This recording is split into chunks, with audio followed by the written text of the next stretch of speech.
రాష్ట్ర ముఖ్యమంత్రి నారా చంద్రబాబు నాయుడుని పెన్షన్దారులంతా దేవుడిగా కొలుస్తున్నారని రాష్ట్ర మైన్స్ అండ్ ఎక్సైజ్ శాఖ మంత్రి కొల్లు రవీంద్ర అన్నారు. మచిలీపట్నంలో జరిగిన ఎన్టీఆర్ భరోసా పెన్షన్ల పంపిణీ కార్యక్రమంలో కూటమి నేతలతో కలిసి ఆయన పాల్గొన్నారు. చిన్నాపురం, నారాయణపురం, యానాదుల కాలనీలో పలువురు పెన్షన్దారుల ఇళ్లకు వెళ్లి పెంచిన పెన్షన్ సొమ్మును అందజేశారు. అలాగే 100% వికలాంగులైనటువంటి వాళ్ళకి 15,000 రూపాయలు ఇవ్వడం నిజంగా చాలా తృప్తిగా ఉంది. నేను ఇప్పుడే చిన్నాపురంలో ఇచ్చి వచ్చాను. ఇంజనీరింగ్ చదువుకున్నాడు పాపం బిడ్డ. ఇంజనీరింగ్ చదువుకుని జాబ్కి వెళ్తున్న సమయంలో యాక్సిడెంట్ అయ్యి పూర్తిగా అతను అవయవాలన్నీ కూడా దాదాపు 4 నెలలు కోమాలో ఉన్నాడు. కాళ్ళు చేతులు పడిపోయినాయి, మాట కూడా సరిగ్గా రావట్లే, కేవలం పాకుతో తిరుగుతూ ఉన్నటువంటి పరిస్థితి ఉంది. మరి అతనికి 15,000 రూపాయలు ఇస్తే నిజంగా అతను చంద్రబాబు నాయుడు గారిని దేవుళ్ళ కొలుస్తున్నారు. అలాగే ఇక్కడ ఈరోజు ఇప్పుడు యానాదుల కాలనీలో ఇచ్చాం.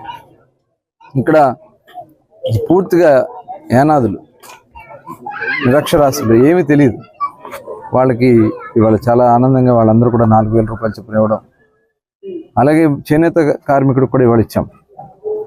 మరి ఆయన కూడా చేనేత పనులు చేసుకుంటూ మరి చాలని జీతాలతో ఉంటే వాళ్ళకి 50 సంవత్సరాలకే పెన్షన్ ఇవ్వడం. అలాగే మత్స్యకారులకు 50 సంవత్సరాలకు ఇవ్వడం, తాడీ ట్యాపర్స్కి 50 సంవత్సరాలకు ఇవ్వడం. అలాగే వికలాంగులకి 6,000 రూపాయలు, 3,000 రూపాయలు ఉన్న వికలాంగుల పెన్షన్ 6,000 రూపాయలు చేయటం.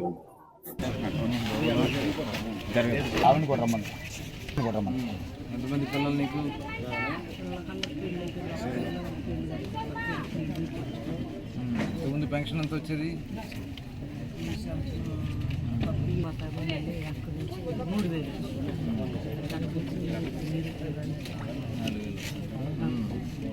ఎవరు వస్తున్నారు? చంద్రబాబు నాయుడు గారు, పవన్ కళ్యాణ్ గారు, చంద్రబాబు లేదా నీకు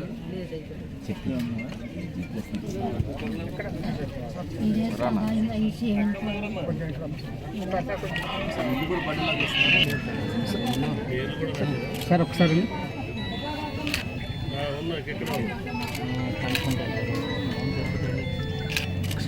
ఓకే సార్.